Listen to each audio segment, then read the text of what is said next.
There are two ways of looking at movement. One of them is in the perspective of a noun, or a shape, or a posture, or a pose. The other one is looking at it in the case of a verb. Now, throughout most of my experience in yoga, which has been about 25 years, a lot of the conversation has been about a noun, a posture, or a pose, or the final position, as opposed to moving from point A to point B, which is more like a verb or an action.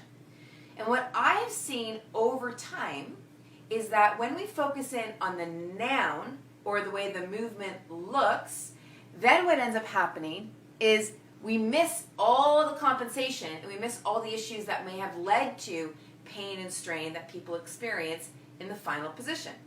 So let's look at supine spinal twist to make this point clear.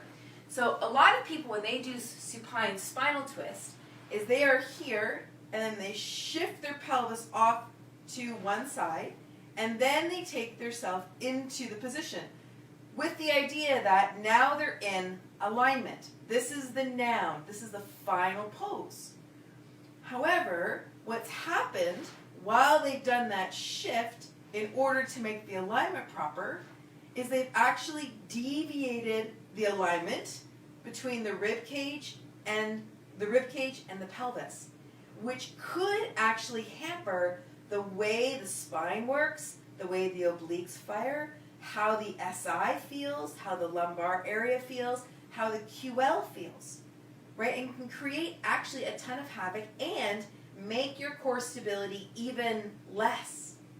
So what I often share with my clients is if you're doing supine twist, simply bring yourself up now, use your obliques to move into the position. And so I'm focusing on moving from point A to point B, and I'm looking at the movement or the verb of the movement.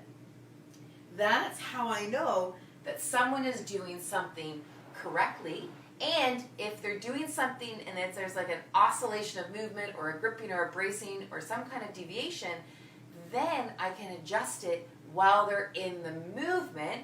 I can pull them out, I can shift something up, I can direct them more quickly at the more causal or correlated piece, as opposed to them being in the final position and wondering when they get out of the pose why they're sore, why their back is sore, or why their SI is sore, or why their ribcage is sore, or why their jaw is sore.